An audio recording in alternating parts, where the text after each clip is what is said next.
यो कार्यक्रम image FM 979, image news FM 103.6 का साथै पश्चिमाञ्चलको लोकप्रिय एफएम रेडियो शालिग्राम 100.6 कुस्मा पर्वत, रेडियो हाम्रो पाइला FM 91.6 Jajarkot, kiss FM 89.3 Sainamaina Rupandehi र जनमुखी एफएम 97 बझाङबाट पनि सुनिराख्नु भएको छ। कार्यक्रममा हामी मुलुकको पछिल्लो राजनीतिक विषयवस्तु तथा समसामयिक घटनाक्रममा केन्द्रित रहेर सम्बन्धित व्यक्ति तथा सरकारवालासँग छलफल गर्ने गरेका छौँ। यसका साथै तपाईँ श्रोतालाई पनि हामीले कार्यक्रममा सहभागी गराउँदै आएका छौँ। तपाईँ श्रोताले आजका हाम्रा अतिथि समक्ष आफ्नो प्रश्न राख्न चाहनुहुन्छ भने 400526 मा प्रश्न टिपाउन सक्नुहुनेछ। यसको लागि आग्रह गर्दै आजको प्रसङ्गतर्फ लाग्न चाहन्छु। राष्ट्रिय सभा सदस्यका लागि भएको निर्वाचनमा नेकपा एमाले एकल बहुमत ल्याएको छ। कुल 59 सदस्यीय राष्ट्रिय सभा सदस्यमध्ये 56 सदस्यका लागि हिजो भएको निर्वाचनमा एमाले एक्लैले 29 सिट सहित बहुमत ल्याएको। त्यसै गरी नेपाली कांग्रेसले 13 र नेकपा माओवादी केन्द्रले 10 सिट जितेको छ। यो सँगै अब राष्ट्रिय सभाको निर्वाचन सम्पन्न भएपछि नयाँ सरकार गठनको प्रक्रिया पनि अगाडि बढ्ने तयारीमा छ, अगाडि बढ्ने नै छ र प्रधानमन्त्री शेरबहादुर देउवाले पनि राजीनामा दिने तयारी गर्नुभएको भन्ने कुराहरू आइरहेका छन्। उहाँले अब 2-4 दिनभित्रै राजीनामा दिने भन्ने कुरा छ। यो सँगै बढ्दो यो जुन राजनीतिक घटनाक्रम हैन, यसलाई कसरी हेर्ने? अब वाम गठबन्धनको सरकार आउँदाखेरि जुन किसिमले लोकतान्त्रिक दलहरूले चाहिँ वामपन्थी दलहरूलाई आरोप लगाइरहेका थिए, ती आरोपहरूका बीच अब बन्ने नयाँ सरकारले कसरी अगाडि बढ्ला, यिनै सन्दर्भमा केन्द्रित रहेर हामी कुराकानी गर्नेछौँ। कार्यक्रमको अतिथिको रूपमा राजनीतिक विश्लेषक मुमाराम खनाल हाम्रो टेलिफोन सम्पर्कमा आइसक्नु भएको छ। उहाँसँगको कुराकानी अगाडि बढाउन चाहन्छु म। खनालजी, यहाँलाई कार्यक्रममा स्वागत छ। धन्यवाद।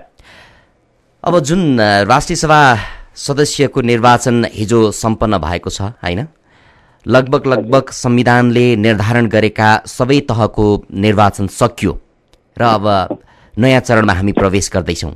यसलाई हामीले कसरी हेर्ने? नेपालमा चाहिँ नयाँ संविधान लागू भएपछि यसका चाहिँ अङ्गहरू पुरा गर्ने क्रममा चाहिँ स्थानीय निकायको निर्वाचन, प्रादेशिक संसदको निर्वाचन, प्रतिनिधि सभाको निर्वाचन र राष्ट्रिय सभाको निर्वाचनपछि अब चाहिँ संवैधानिक रूपमा सङ्घीय नेपालका चाहिँ सबै राज्यका अङ्गहरू चाहिँ पूर्ण भए। यद्यपि हामी सङ्घीयतामा पहिलोपटक गएको हुनाले प्रादेशिक संसदको कामहरू र प्रादेशिक राजधानीहरू र प्रादेशिक संसदले धेरै ऐन कानुनहरू बनाउन बाँकी नै छ र त्यसको जुन संरचना संविधानले कल्पना गरेको छ, अब त्यसलाई कार्यान्वयनको चरणमा चाहिँ संविधानले अब एक ढङ्गको पूर्णता पाएको छ र यसको मतलब के हो भने नेपालमा चाहिँ लामो समयदेखि रहेको राजनीतिक सङ्क्रमणको अन्त्य भएको छ। तर त्यो राजनीतिक सङ्क्रमणको अन्त्य संवैधानिक रूपमा मात्रै भएर हुँदैन। राजनीतिक दलहरूले अब त्यो संवैधानिक अङ्गलाई राजनीतिक रूपमा चाहिँ कसरी अगाडि बढाउँछन् र अहिले जुन नेपाली जनताको चाहना चाहिँ मुलुकलाई चाहिँ आर्थिक समृद्धितर्फ अगाडि लैजाने र यो सङ्क्रमणकालको अन्त्यपछि चाहिँ मुलुकलाई चाहिँ एउटा समृद्ध र स्थायी सरकार, समृद्धितिर जानको लागि स्थायी सरकार दिने, यो चाहिँ प्रमुख चाहिँ चुनौती छ र स्थायी सरकारको लागि वाम गठबन्धनले मत पनि मागेको हो। तर यो बिचमा जुन सरकारको चाहिँ सहज अवतरणका लागि धेरै शङ्का आशंकाहरू थिए र ती शङ्का आशंकाहरू यद्यपि अहिले पनि कतै चाहिँ अन्य गठबन्धन बनाएर वाम गठबन्धनको सरकार नबन्ने हो कि भन्ने आशंकाहरू पनि राजनीतिक वृत्तमा छन्। यद्यपि त्यो सम्भावना धेरै नै कम छ र वाम गठबन्धनले जुन स्थिरताको लागि चाहिँ मत मागेको छ त्यो स्थायित्व चाहिँ मुलुकलाई दिएर उसले चाहिँ कसरी मुलुकलाई एउटा समृद्ध राष्ट्रतर्फ लिएर जान्छ भन्ने नै अहिलेको चाहिँ आम चाहिँ जनताको चाहना पनि त्यही हो र वाम गठबन्धनले जेको लागि चाहिँ मत मागेको थियो त्यसरी नै उसले आफ्नो गठबन्धनलाई चाहिँ अगाडि बढाउनुपर्छ र त्यसको लागि जे जति व्यवधान आफ्नै आन्तरिक चाहिँ वृत्तभित्र पनि होला र बाह्य पनि होला चुनौतीहरू हुन्छन्। तर त्यो चुनौतीलाई चाहिँ सामना गरेर उनीहरूले चाहिँ जेको लागि चाहिँ मत मागेका थिए त्यो दिशामा नै आफ्नो राजनीतिक कोर्सलाई चाहिँ अगाडि बढाउनुपर्छ। जस्तो तपाईँले भन्नुभयो, अब प्रधानमन्त्री शेरबहादुर देउवाले राजीनामा दिए पछाडि नयाँ बन्ने सरकारको कुरा चलिरहँदाखेरि यसमा अहिलेको अवस्थासम्म हेर्ने हो भने वाम गठबन्धनकै सरकार बन्ने देखिन्छ होइन, वाम गठबन्धनमा रहेको एमाले र माओवादी केन्द्रको। तर यो गठबन्धनलाई पनि अब पार्टी एकतातर्फ अगाडि बढिरहेको अवस्थामा यसलाई फुटाउने र यो एकता हुन नदिने किसिमका चलखेलहरू भइरहेको भन्ने कुराहरू आइरहँदा तपाईँले पनि शङ्का व्यक्त गर्नुभयो यो वाम गठबन्धनको सरकार बन्न नदिने हो कि भन्ने कुराहरू आइरहँदा यो सम्भव देख्नुहुन्छ अहिलेको अवस्थामा? अनि मलाई के लाग्छ भन्दा पहिलो कुरा त के हो भने आन्तरिक कुरा नै प्रधान हो। यदि वाम गठबन्धनको सरकार बन्ने नबन्नेमा पनि र वाम गठबन्धनको चाहिँ पार्टी एकतासम्म पुग्ने नपुग्ने पनि त्यो कुनै बाह्य कारणले, त्यसमा चाहिँ बाह्य कारण त एउटा निमित्तिक कारण मात्रै हुन सक्छ, तर मूलत आन्तरिक कारण नै प्रधान हो। र अर्को कुरा, वाम गठबन्धनले सरकार नबनाउने हो भने पनि अब यदि मधेसवादी दलहरू र नेपाली कङ्ग्रेस र माओवादी मिल्ने हो भने त्यो बहुमतको सरकार चाहिँ हुन सक्छ, सरकार बनाउन सक्छ। तर त्यसको लागि चाहिँ माओवादीले भोट मागेको पनि होइन र त्यतातिर राजनीतिक कोर्स लिएर जाने प्रयत्नहरू यदि कहीँबाट हुन्छन् भने त्यसमा माओवादी जबसम्म सहमत हुँदैन तबसम्म त्यसले चाहिँ मूर्त रूप पाउनै सक्दैन। त्यसकारणले बाहिरतिर चाहिँ त्यसको कारण खोज्ने होइन कि त्यसको कारण चाहिँ भित्रै, वाम गठबन्धनभित्रै, या त एमालेभित्र खोज्नु पर्यो या माओवादीभित्र खोज्नु पर्यो। त बाहिर चाहिँ वास्तवमा यसको कारण छैन र त्यो हुन पनि सक्दैन। यदि माओवादीमा त्यस्तो खालको चाहिँ एक हिसाबले भन्ने हो भने राजनीतिक बेइमानी पलायो भने मात्रै राजनीतिक कोर्स चाहिँ त्यता जाने हो। तर तपाईँले भने जस्तो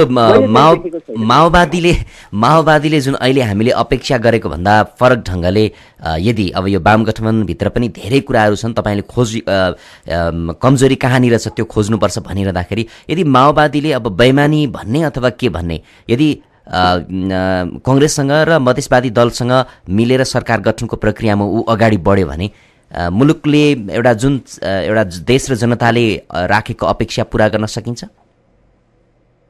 अब एउटा सरकारको कोणबाट हेर्ने हो भने त अब कुन सरकारले बढी राम्रो काम गर्न सक्छ भन्ने कुरा आफैमा एउटा विवादास्पद चाहिँ बयान होला, किनकि सरकार भन्ने कुरा कसले राम्रो पर्फर्मेन्स गर्छ भन्ने कुरा चाहिँ धेरै हदसम्म व्यक्तिमा निर्भर रहन्छ।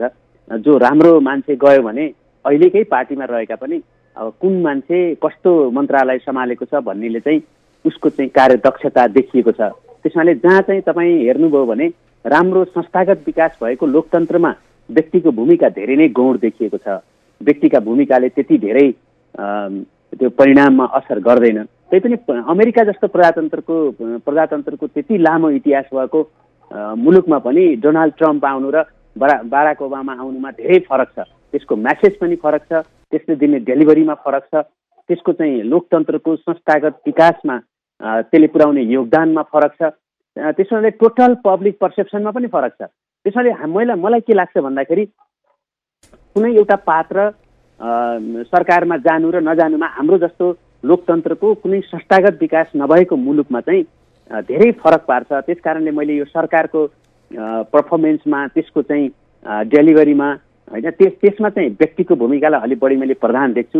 नेपाली कङ्ग्रेसले अथवा माओवादीले अथवा एमाले कस्ता खालका चाहिँ मन्त्रीहरू पठाउँछ र उनीहरूको चाहिँ पर्सनल इन्टिग्रिटीमा पनि धेरै त्यसको चाहिँ महत्त्व रहन्छ।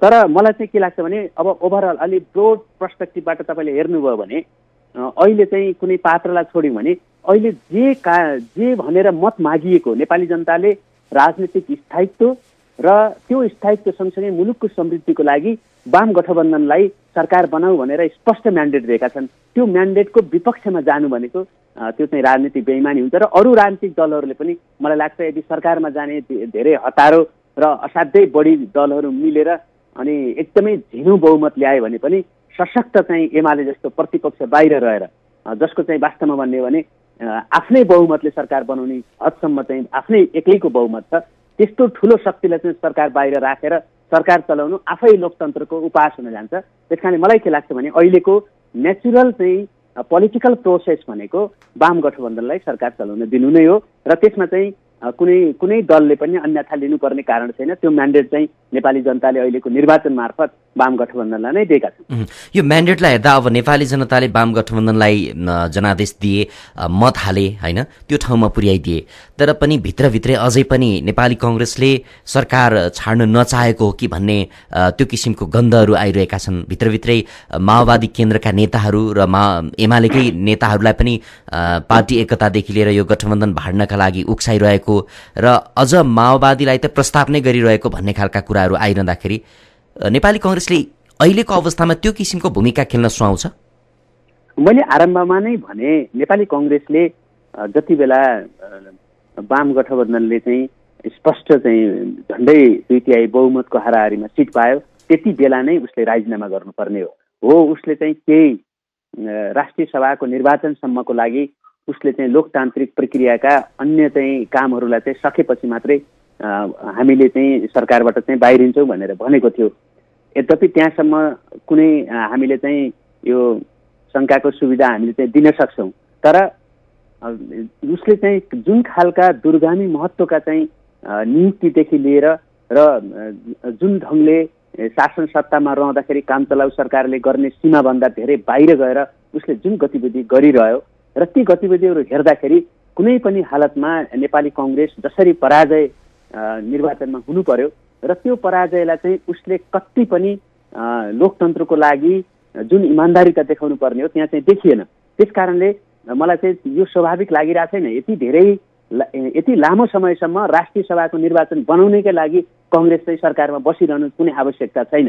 र अर्को कुरा के हो भने टोटल न्यारेटिभ जो पोलिटिकल न्यारेटिभ प्लान्ट गर्दाखेरि निर्वाचनको दौरानमा चाहिँ नेपाली कङ्ग्रेसले जुन ढङ्गले वाम गठबन्धनलाई लोकतन्त्र विरोधीको रूपमा जसरी चित्रित गर्यो त्यसले वास्तवमा काङ्ग्रेसलाई नै ब्याकफायर गरेको छ। किनकि नेपालमा कुनै पनि एउटा कम्युनिस्ट पार्टीले अथवा कम्युनिस्ट पार्टी नाम राखेकाले कसैले पनि लोकतान्त्रिक प्रक्रियालाई चुनौती दिने सम्भावना छैन। यो चाहिँ संसदीय व्यवस्था हो। संसदीय व्यवस्थाभित्र उनीहरूले चाहिँ संविधान बनाएर आफै चाहिँ बन्द हुने जुन खोर उनीहरूले चाहिँ तयार गरेका छन् त्यसले कतै पनि त्यो सङ्केतै गर्दैन। तर यस्तो खालको चाहिँ गलत चाहिँ राजनीतिक कथनलाई एउटा सङ्कथनलाई जसरी नेपाली काङ्ग्रेसले लयो र त्यो अहिले सत्तामा बस्दाखेरि पनि नेपाली कङ्ग्रेसलाई नै ब्याकफायर गरिरहेछ अहिले पनि। र यसमा चाहिँ किन नेपाली कङ्ग्रेसका नेताहरूले यति धेरै सत्ता लिप्सा देखाए भन्ने कुरा त नेपालको चाहिँ 46 साल यताको इतिहास एकदमै काफी छ। नेपाली कङ्ग्रेसलाई धेरै भन्नै पर्दैन। त्यहाँभित्र पार्टीभित्र के कस्तो भयो र नेपालमा चाहिँ कङ्ग्रेसले 2/3 वर्षहरू चाहिँ कङ्ग्रेसले नै सत्तामा सम्हाल्यो र नेपालको कुन हालत भएको छ त्यसलाई पनि हामीले देखिरहेका छौँ। र अहिले चुनावमा जुन खालको नेपाली कङ्ग्रेसले पराजय भोग्नु पर्यो त्यसको कति पनि प्रतिबिम्बन चाहिँ नेतृत्वमा देखिएन। त्यसैले आगामी दिनमा नेपाली कङ्ग्रेस अझ कमजोर हुँदै जानेछ भन्ने कुराको त्यो सङ्केत हो। यसको मतलब के हो भने नेपालको वामपन्थीहरूलाई अझ बढी स्वेच्छाचारी बाटोतिर जानको लागि पनि त्यसले मद्दत गर्छ। त्यसकारण नेपाली कङ्ग्रेसले यदि साँच्चै नै उसले दाबी गरे जस्तै लोकतन्त्रको चाहिँ उसले जगेर्ना गर्ने हो भने यी कदमहरू जुन नेपाली कङ्ग्रेसले चाहिँ निर्वाचनपछिका यी 2-3 महिनामा जुन खालको जस्तो खालको उसले एउटा चाहिँ सत्ता लिप्सा देखाएको छ त्यो चाहिँ उसको सक्षिने कुरा पनि होइन र यो अस्वाभाविक ढङ्गले नै सरकारमा बसिरहेछ। तर अब हामीले अस्वाभाविक ढङ्गले अथवा तपाईँले त्यो किसिमले विश्लेषण गरिरहँदाखेरि उसले यो चाहिँ संवैधानिक एउटा व्यवस्थाका कारणले पनि अप्ठ्याराहरू धेरै भएका कारणले गर्दाखेरि पनि बसेको भन्ने किसिमको चाहिँ तर्कहरू गरिरहेको छ। खैर यो कुरालाई अब छाडिदिउँ। म वाम एकतातर्फ केन्द्रित हुन चाहन्छु। अब नयाँ बन्ने सरकार त वाम गठबन्धनको नै हुन्छ होइन अहिलेसम्मको देखिएको यो सिनेरियोलाई हेर्दाखेरि। तर वाम गठबन्धनलाई हेर्दै गर्दाखेरि वाम गठबन्धनमा आबद्ध एमाले र माओवादी केन्द्रले पार्टी एकता पनि गर्छौँ भनेर घोषणा गरेका थिए। अब यो झन्डै 2 महिनाभन्दा बढी समय बित्न लागिसकेको छ। साँच्चै भन्ने भने अहिलेसम्मको स्थितिलाई हेर्दाखेरि अपेक्षाकृत किसिमको प्रगति भएको देखिँदैन। सरकार गठनभन्दा अगाडि नै पार्टी एकता गर्ने भन्ने कुरा अझै त्यो टुङ्गोमा लाग्न सकेको छैन। यो अन्योलताको बीचमा वाम गठबन्धनको सरकार दरिलो बलियो बन्न सक्छ भन्ने हामीले विश्वास गर्न सक्छौँ?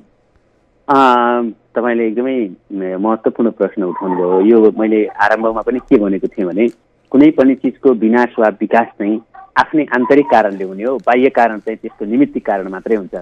त्यसकारणले माओवादीभित्र तपाईँले यो होल चाहिँ पार्टी एकताको प्रक्रियामा निर्वाचनको प्रक्रियासम्म त्यो ठिकै थियो र माओवादी र एमालेको बिचमा जे जस्तो चाहिँ सिटको बाँडफाँड भयो, यद्यपि उहाँहरूले जुन 20 वृक्ष रोप्नु भएको छ त्यो पार्टी एकता पनि त्यति सुखद हुने पक्षमा त्यो छैन, किनकि त्यो विभाजन जसरी बनाउनु भएको छ र उहाँहरूले जुन सेयरको बाँडफाँड गर्नुभएको छ त्यो सेयरले चाहिँ भविष्यको पार्टी निर्माण चाहिँ गाउँ टोलसम्म पनि त्यही सेयर होल्डरहरूले त्यति नै आफ्नो चाहिँ किता लिएर चाहिँ पार्टी बनाउने एउटा ठुलो खतरा छ। र अझ कम्युनिस्ट पार्टीहरूभित्र जो दुईटा स्कुलिङहरू, यो चाहिँ वास्तवमा चौथो महाधिवेशन र मालेकालको यो चाहिँ स्थापना कालदेखि नै दुईटा त्यस्ता हाँगाहरूको जुन कम्युनिस्ट आन्दोलनमा देखा परेको छ, ती दुईटा स्कुलमा चाहिँ धेरै नै फरक छ। यद्यपि उहाँहरूका दस्तावेजहरू अहिले चाहिँ धेरै कन्भर्जेन्ट पोइन्टमा एक खालले भन्ने हो भने ती चाहिँ ओभरल्याप हुँदै गएका छन्। तर नेतृत्वमा रहेको जुन महत्त्वाकांक्षा र जुन कम्युनिस्टहरूले जसरी एउटा नेतृत्व चाहिँ ग्रुमिङ गर्छन्, नेतृत्वलाई चाहिँ प्रवर्धन गर्छन्, त्यो हिसाबले हेर्ने हो भने अब दुईटा नेतृत्व नभइकन त्यो पार्टी एकता हुन नसक्ने, दुईटा प्रधानमन्त्री नै हुन खोज्ने दुईटै नेता होइन, त्यस हुनाले चाहिँ अथवा प्रधानमन्त्री र पार्टी अध्यक्षको चाहिँ बाँडफाँड गर्ने यस्ता प्रकारका जुन चाहिँ नेतृत्व केन्द्रित र व्यक्ति केन्द्रित जुन कुराहरूमा चाहिँ पार्टी अल्झिराखेका छ, अब यी कुराहरूको व्यवस्थापन चाहिँ दुईटा कम्युनिस्ट पार्टीमा मिलाउन धेरै गाह्रो कुरा हो। किनकि त्यो तहगत नेतृत्व पनि त्यसरी नै हुन्छ होइन, जसरी उहाँहरूले पोलिट ब्युरो बनाउनु भएको छ अनि थाई कमिटी बनाउनु भएको छ। अब यसरी आउँदाखेरि अब दुईटा प्रधानमन्त्री बनाउन पनि नमिल्ने, अब दुईटा पार्टी अध्यक्ष बनाउन त मिल्ला, तर उहाँहरूको चाहिँ के भने प्रधानमन्त्री पनि उहाँहरूले आलो पालो गर्ने, पार्टी अध्यक्ष आलो पालो गर्ने, यस्तो प्रकारको जुन चाहिँ प्राविधिक विषयहरू छन्, ती प्राविधिक विषयहरू नै अहिले उहाँहरूको चाहिँ पार्टी एकीकरणका मुख्य विषयहरू भएका छन्। नेताहरूको व्यवस्थापन, उहाँहरूले नीतिको व्यवस्थापन होइन, कार्यक्रमको व्यवस्थापन पनि होइन, र कस्तो खालको चाहिँ हामीले सत्ता मार्फत नेपाली जनताका चाहिँ आधारभूत आवश्यकताहरूलाई चाहिँ हामीले कसरी सम्बोधन गर्ने त्यसमा पनि उहाँहरूको बहस छैन। हामी एकातिर चाहिँ हामी 2007 सालदेखि उही बिजुली, उही बाटो, उही खानेपानी, उही शिक्षा, स्वास्थ्य, यी मुद्दाहरू हाम्रा 2007 सालदेखि विगतको 70 वर्षका हाम्रा मुद्दा उनै छन्। ती मुद्दाहरूमा जो 70 वर्षसम्म चाहिँ नेपालको सत्ताले चाहिँ डेलिभर गर्न सकेन र अहिले संसारमा अब यी विषयहरू चाहिँ वास्तवमा बहसका विषय हुनै छोडे। कहीँ चाहिँ तपाईँ बाटोको विषय, कहीँ बिजुलीको विषय, पानीको विषय, शिक्षाको विषय, स्वास्थ्यको विषय अहिले चाहिँ अलिकति चाहिँ सम्भ्रान्त मुलुकहरूमा, अलिकति चाहिँ लोकतान्त्रिक मुलुकहरूमा अब यी विषय बहसका विषय हुनै छोडे। उनीहरूले 6-7 वर्षमा आफ्ना ती समस्याहरू समाधान गरिसके, तर हामी ती सबै विषयलाई चाहिँ थाती राखेर हामी चाहिँ कहाँ पार्टी एकता हुँदैछ र कहाँ चाहिँ उहाँहरू चाहिँ लडिरहनु भएको छ भन्दा उहाँहरूको चाहिँ त्यो पदको व्यवस्थापन, किनभने उहाँहरूलाई थाहा छ त्यो पार्टीका पदहरू सरकारी पदसँग उहाँहरूले बार्गेनिङ गर्नुहुन्छ भोलि, र राज्य दोहनमा चाहिँ ती पदहरूले काम गर्छन्, र उहाँहरूले चाहिँ वास्तवमा भन्नुहुन्छ भने यो समृद्धितिर जाने कतै पनि त्यो बहस उहाँहरूको पार्टीभित्र पनि छैन, नेतृत्वमा पनि छैन, त्यो अलग पाटो भयो। तैपनि म फेरि पनि भन्छु, तर उहाँहरूको चाहिँ उहाँहरूले जुन चाहिँ म्यान्डेट पाउनु भएको छ त्यो अनुसार उहाँहरूको चाहिँ सरकार त हुनुपर्छ, तर पार्टी एकतामा चाहिँ उहाँहरूभित्रैका नेताहरू जसको चाहिँ त्यहाँ राम्रोसँग व्यवस्थापन हुन्न भन्ने उहाँहरूले थाहा पाउनु भएको छ, उहाँ फेरि त्यो विरोधी पार्टी एकताको विरोधी कित्तामा चाहिँ सामेल हुनुभएको छ र यो एकतालाई भान्ने पक्षमा उहाँहरूकै नेताहरू हुनुहुन्छ। त्यहाँ कुनै अझ माओवादीका केही नेताहरू त खुलेआम हामी चाहिँ एकता गर्नुहुन्न भनेर आइरहनु भएको छ। त्यस कारण उहाँहरूले बाहिर माओवादी र एमालेलाई चाहिँ एकता गर्न नदिने, फुटाउने षड्यन्त्र भइरहेछ भनेर फेरि नेताहरू भन्नुहुन्छ। त्यो षड्यन्त्र सबभन्दा पहिले आफ्नै पार्टीभित्र खोज्नु पर्यो, आफैभित्र खोज्नु पर्यो। वास्तवमा त्यो एकताको मैले चाहिँ पदको चाहिँ बार्गेनिङ गरिरहँदा मैले एकता पनि भाँड्दैछु भनेर उहाँहरू आफैलाई आरोप लाउने कुरा मात्रै हो यो। त्यस कारणले मैले के देख्छु भने उहाँहरूको चाहिँ पार्टी एकता धेरै जटिल विषय छ। यद्यपि त्यो एकता चाहिँ नेतृत्वको चाहिँ आवश्यकता पनि बनेर आएको हुनाले त्यो एकता होला, तर त्यो एकतामा नेताहरूको व्यवस्थापन त्यहाँ चाहिँ सबैभन्दा जटिल विषय छ। अब यो जटिल विषय बनेको जुन पदीय दायित्व कसलाई के दिने भन्ने कुरा नै छ, व्यवस्थापनको कुरा नै अहिले जटिल विषय देखिएको छ, बनेको छ। यति हुँदाहुँदै पनि जस्तो केही समय अगाडि भारतीय विदेश मन्त्री सुषमा स्वराज नेपाल भ्रमणमा आउनुभयो, त्यो भ्रमणलाई अलिकति अस्वाभाविक रूपमा पनि धेरै नेताहरूले विश्लेषण गरे, हेरे, टिका टिप्पणी पनि गरे। त्यसको प्रभाव पनि हुन सक्छ। होइन मैले अघि पनि भने बाह्य कारण चाहिँ त्यति प्रधान हुँदैन होइन उहाँहरूको। त्यसो भने बाह्य कारण प्रधान हुन्थ्यो भने त भारत त्यत्रो सत्ता थियो, कम्युनिस्टहरूलाई चाहिँ हराइदियो भए हुन्थ्यो नि त चुनावमा। त्यस्तो सम्भवै छैन। हो, उनीहरूका आफ्ना दीर्घकालीन लक्ष्यहरू छिमेकीहरूसँग हुन्छन् र उनीहरूका आफ्ना राष्ट्रिय चासोहरू पनि हुन्छन् जो छिमेकीसँग स्वाभाविक रूपले ती राष्ट्रिय चासोलाई कुन ढङ्गले सम्बोधन गर्छ भनेर त्यहाँनिर चाहिँ उनीहरूको भूमिका पनि हुन्छ र हस्तक्षेप पनि हुन्छ र त्यो हस्तक्षेपहरू चाहिँ कतिसम्म चाहिँ उनीहरूको सौहार्दता हो र उनीहरूको चाहिँ आफ्नो सुरक्षा चासोका हिसाबले कतिसम्म चासो जायज हो र कति चाहिँ राजनीतिक हस्तक्षेप हो भनेर त्यसको मूल्याङ्कन गर्ने अधिकार त हामीले गर्ने हो, हाम्रो नेताहरूले गर्ने हो, हाम्रो चाहिँ अरू राज्यका निकायहरू छन् तिनीहरूले गर्ने हो। तर मलाई चाहिँ उनीहरूको एकतालाई भान्न सुषमा स्वराज आइन् भन्ने चाहिँ होइन, त्यो त्यतातिर हामी जाँदै नजाउँ जस्तो लाग्छ मलाई। अब तपाईँको अझै पनि भनाइलाई हेर्ने हो भने पार्टीभित्रको आन्तरिक व्यवस्थापन नै अहिलेको वाम एकताको चाहिँ पार्टी एकताको चाहिँ जटिल विषय भनिरहँदाखेरि अहिले जुन नेताहरूले जसले पार्टी एकताको विषयमा बार्गेनिङ अथवा शर्तहरू राख्ने हिसाबमा बोलिराख्नु भएको छ, यद्यपि उहाँहरूको आन्तरिक बैठकमा राख्नु भएको छ या छैन तर पनि बाहिर आइरहेका छन्, तिनै नेताहरू थिए जति बेला निर्वाचनको बेलामा कुनै पनि हालतमा माओवादी केन्द्र र एमाले मिल्छ, पार्टी एकता हुन्छ। अब उहाँहरूले बोली फेर्दै हिँड्नको पछाडि के देख्नुहुन्छ अथवा उहाँहरू त्यो भूमिकामा सक्रिय भएको देखियो भने जनताले के गर्लान्? जनता माझमा त मलाई के लाग्छ भने त्यो एउटा राजनीतिक अवसरवाद मात्रै हो। जुन नेताले अहिले जति बेला चाहिँ चुनावमा भाग पनि लिनुभयो र त्यही चाहिँ 60 र 40 को कोटाबाट उहाँहरू चुनावमा उठ्नुभयो र पार्टी एकताको वकालत गर्नुभयो, स्थिर सरकारको वकालत गर्नुभयो। स्थिर सरकारको मात्रै होइन, उहाँहरूले चाहिँ वाम गठबन्धनले आर्थिक समृद्धि ल्याउँछ र त्यसलाई हामीले पार्टी एकतामा बदल्छौँ भनेर उहाँहरूले चाहिँ भाषण गर्नुभयो र त्यो भाषण अहिले पनि सबै सञ्चार माध्यमहरूमा छ। तर उहाँहरूले जब आफू कुनै एउटा आफूले नै चाहेको पदमा जाने सम्भावना रहेन त्यसपछि उहाँले चाहिँ बिना अर्थको चाहिँ बखडा निकालेर जो चाहिँ एमाले र माओवादीमा अब कुनै पनि त्यो चरित्रका हिसाबले, त्यो राजनीतिक दस्तावेजका हिसाबले, त्यो सङ्गठनका हिसाबले, उहाँहरूको स्वार्थका हिसाबले पनि फरक छैन होइन। अझ यद्यपि माओवादी भन्दा एमालेकै बरु चाहिँ एउटा राजनीतिक स्थायित्व, राजनीतिक चरित्र सबै छ। त्यसमा चाहिँ माओवादीका नेताहरूले चाहिँ बरु एमालेका नेताहरूले चाहिँ माओवादीलाई बढी उग्रवादी, माओवाद चाहिँ मान्ने, यी कारणले चाहिँ एकता हुँदैन, यी कुराहरूमा तिनीहरूको सुधार हुनुपर्छ भन्यो भने त्यो बरु चाहिँ बढी राजनीतिक कथन हुन्छ। तर माओवादीले चाहिँ एमालेसँग नमिल्नुको कारण अब मैले कुनै पनि देख्दिनँ माओवादी केन्द्रले। त्यस कारणले जो मिल्दैन भन्नुहुन्थ्यो जस्तै वैद्य समूह अथवा चाहिँ विप्लवहरू जो सैद्धान्तिक रूपमा नै एमालेसँग मिल्न सक्नुहुन्न, जसको चाहिँ सैद्धान्तिक धरातल नै अलिकति माओवादमा आधारित चाहिँ जुन बल प्रयोगको सिद्धान्तलाई उहाँहरूले चाहिँ स्वीकार गर्नुभएको छ र फेरि पनि बल प्रयोगकै कुरा गर्नुहुन्छ र संसदीय व्यवस्थाबाट आफ्ना समस्याहरू समाधान हुन्नन् भन्ने चाहिँ एउटा गलत प्रस्तावना बोकेर हिँड्नु भएको छ। उहाँहरूको लागि बुझ्ने विषय हो। तर अब माओवादी केन्द्र जो चाहिँ सम्पूर्ण रूपमा एमाले र त्यो उसको बिचमा चाहिँ राजनीतिक दस्तावेजको हिसाबले पनि फरक छैन, उनीहरू चाहिँ कुनै यो वा त्यो बाहनामा नमिल्नु भनेको त्यो सम्बन्धित नेताले आफूले चाहेको पद नपाउनु हो, त्यो बाहेक अरू केही पनि होइन। किनभने अलि सानो पार्टी हो, माओवादीमा जुन खालको आफ्नो वर्चस्व छ त्यो एमालेमा जाँदा उसको घट्छ, किनकि उसको चाहिँ शक्ति घट्छ, उसको चाहिँ स्रोत घट्छ र सानो घरमा जुन एउटा अलि भनिन्छ नि बाक्लो दाल खाने बानी लागेको भन्ने हो, त्यस कारणले मात्रै एक्लै बस्ने हो। नत्र चाहिँ त्यो चाहिँ कुनै मैले औचित्य चाहिँ देख्दिनँ र त्यस्ता नेताहरूले त्यस्तो अभिव्यक्ति नदिएकै राम्रो हो। केही श्रोताको प्रश्न मेरो हातमा आइपुगेको छ, तपाईँले जवाफ दिनुहोला। कमल सेन्चुरी सोध्नुहुन्छ तपाईँलाई, अहिले वामपन्थी दलले बहुमत ल्याउनु र कङ्ग्रेसले चाहिँ कम मत प्राप्त गर्नु अथवा कङ्ग्रेसले चुनावमा पराजय भोग्नुलाई कङ्ग्रेस प्रतिको अविश्वास हो या वाम गठबन्धन प्रतिको विश्वास हो?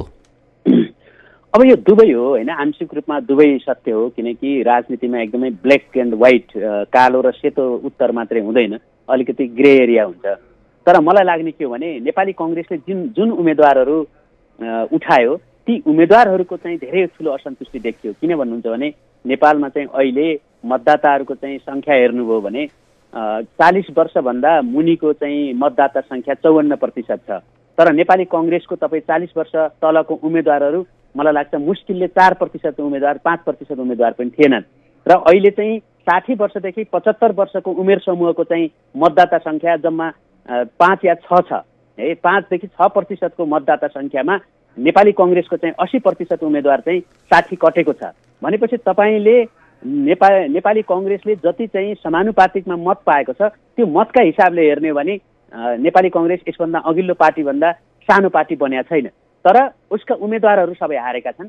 यसको कारण के हो भने जो झिनो मतले चाहिँ जित्ने ठाउँमा पनि वाम गठबन्धनको उपस्थितिले बलियो उम्मेदवार वाम गठबन्धन हुन पुग्यो एक र अर्को दोस्रो चाहिँ के हो भने नेपाली कङ्ग्रेसले जो उम्मेदवारहरू उठायो उम्मेदवारहरू नालायक छन् तर नेपाली कङ्ग्रेस चाहिँ बलियै छ भन्ने सन्देश चाहिँ अहिले चाहिँ त्यो वैज्ञानिक कथन हुन्छ होला नेपाली कङ्ग्रेसको सन्दर्भमा। भैरवाबाट रङ्गलाल जीसीले तपाईँलाई सोध्नुहुन्छ यो देशमा धर्मनिरपेक्षता संघीयता र गणतन्त्र जनताको चाहना अनुसार आएको हो भन्ने नेताहरू जनमत संग्रह गरेर किन अनुमोदन गर्न डराएका हुन्? तपाईँले अब यो प्रश्न चाहिँ अब अहिले त असान्दर्भिक बन्न पुग्यो किनकि त्यति बेला जति बेला जनमत संग्रहको झिनो मत पनि थियो जनमत संग्रह गर्नुपर्छ भन्ने एउटा ठुलो आवाज पनि थियो र संघीयता धर्मनिरपेक्षता जस्ता विषयहरू वास्तवमा चाहिँ जनमत संग्रहमा लगिनुपर्ने विषय हुन् र यी विषयहरूलाई चाहिँ अब संविधानले सम्बोधन गरिसक्यो र त्यो जनमत चाहिँ हामीले प्रतिनिधिमूलक जनमत बनायौँ हाम्रा प्रतिनिधिहरू मार्फत तर यो चाहिँ सिधै जनताले चाहिँ हुन्छ या हुन्न भन्ने हदसम्म चाहिँ हामी जान सकेनौँ अथवा त्यति बेलाका राजनीतिक दलहरूले त्यहाँसम्म लग्न सकेनन् र राजनीतिक दलहरू मार्फत नै लोकतन्त्र प्रस्फुटित हुने हो तर ती राजनीतिक दलको अत्यधिक ठुलो सङ्ख्याले जुन सहमति गर्यो त्यो सहमतिले चाहिँ जनमत संग्रहलाई चाहिँ रोक्यो तर तपाईँले भने जस्तै यस्ता चाहिँ दूरगामी महत्त्वका विषयहरूलाई चाहिँ जनमत संग्रहमा लग्नु पर्थ्यो र जनमत संग्रहले चाहिँ त्यो दिगो एउटा समाधान हुन्थ्यो। राजनीतिक दलहरूले यी मुद्दाहरू नेपालमा लादेका छन् जनतालाई भन्ने जुन खालको अहिले एउटा आम धारणा छ त्यो धारणालाई चाहिँ अन्त्य गर्न बल पुग्थ्यो तर यद्यपि हामी धेरै अगाडि बढिसकेका छौँ। अब हामीले चाहिँ त्यही अनुसार हाम्रा संवैधानिक प्रावधानहरू बनिसकेका छन् त्यसमाले यो विषय चाहिँ अब चाहिँ अलिकति असान्दर्भिक भयो भन्ने मलाई लाग्छ। हामी कार्यक्रमको अन्त्यतिर आइपुगेका छौँ। थप श्रोताको मैले प्रश्न लिन चाहिनँ। अन्त्यमा भनिदिनुहोस् अब निर्वाचन आयोगले राष्ट्रपतिलाई संघीय संसदको अन्तिम नतिजा बुझाए लगत्तै प्रधानमन्त्री शेरबहादुर देउवाले राजीनामा दिनुहुनेछ र त्यसपछि वाम गठबन्धनको नयाँ सरकार गठन हुनेछ तर वाम गठबन्धनमा आबद्ध अब एमाले र माओवादी केन्द्रका अध्यक्ष ओली र प्रचण्ड बीचको एउटा उहाँहरूको अहिले पछिल्लो अवस्थाको स्थितिलाई हेर्ने भने पार्टी एकता होला या नहोला विभिन्न कुराहरू रहिरहँदा पनि सरकार गठन त होला तर उहाँहरू बीचमा अब विश्वासको वातावरण सिर्जना गर्दै दुवै नेताले खेल्नुपर्ने भूमिका कस्तो हुनु पर्ला? अब उहाँहरूको चाहिँ पहिलो कुरा त के हो भने राजनीतिक स्थिरताको लागि उहाँहरूले जुन भित्र सम्झौताहरू जे गरे पनि बाहिर चाहिँ आम मान्छेमा किन भन्नुहुन्छ भने राजनीतिक दलले पब्लिक पर्सेप्सनलाई पनि हेर्नुपर्छ। त्यो पब्लिक पर्सेप्सन भनेको जनताको जुन भावना हो त्यो भनेको एउटै पार्टी बनाउने भावनाद्वारा नै उहाँहरूले चाहिँ त्यसरी नै मत पाउनु भएको छ र त्यो एकताको लागि एउटा नेताले त अवश्य पनि त्याग गर्नुपर्छ। त्यस कारणले उहाँहरूले चाहिँ पार्टी अध्यक्ष जो हुन्छ एकजना हुने र एकजना प्रधानमन्त्री हुने दिशातिरै जानुभयो भने मलाई लाग्छ त्यसले सकारात्मक सन्देश पनि दिएला र उहाँको एकता पनि बलियो होला। नत्र दुवैले प्रधानमन्त्री पनि हुन चाहने पार्टी अध्यक्ष पनि हुन चाहने जुन त्यो चिची पनि पापा पनि जुन खोजिरहनु भएको छ दुवैजना नेताले त्यसले चाहिँ उहाँहरू पदलोलुप हुनुहुन्छ भन्ने सन्देश दिइराखेका छ र यसबाट चाहिँ भविष्यमा हुने प्रधानमन्त्रीको इमेजलाई अथवा चाहिँ भविष्यमा सबैभन्दा ठुलो पार्टी हुने पार्टी अध्यक्षको इमेजलाई चाहिँ यसले धुमिल पारेको छ र उहाँहरूले चाहिँ यो विषयमा चाहिँ गम्भीरतापूर्वक आफ्नो समीक्षा गर्नुभयो भने निकास निस्किन त एकदम सरल छ। हुन्छ, कार्यक्रममा समय दिनुभयो, आफ्नो महत्त्वपूर्ण विचार राखिदिनु भयो, यहाँलाई धेरै धेरै धन्यवाद। हस्, धेरै धेरै धन्यवाद तपाईँलाई पनि र इमेज एफएमलाई पनि। हस्, आदरणीय श्रोता, उहाँ हुनुहुन्थ्यो राजनीतिक विश्लेषक मुमाराम खनाल। उहाँसँग पछिल्लो राजनीतिक घटनाक्रमका विषयमा केन्द्रित रहेर हामीले कुराकानी गऱ्यौँ। कार्यक्रमको निर्धारित समय सकिसकेको छ। कार्यक्रम सुन्नुहुने तथा कार्यक्रममा प्रश्न राख्नुहुने तपाईँ सम्पूर्ण श्रोतालाई धेरै धेरै धन्यवाद। यसका साथै प्राविधिक मित्र बुकेश र अनिससँगै प्रश्न टिप्न सहयोग गर्नुहुने मित्र मनिषलाई पनि धन्यवाद दिँदै कार्यक्रम प्रस्तुता म कमल राणा आजको यो कार्यक्रमबाट बिदा चाहन्छु। तपाईँको दिन शुभ रहोस्। नमस्कार।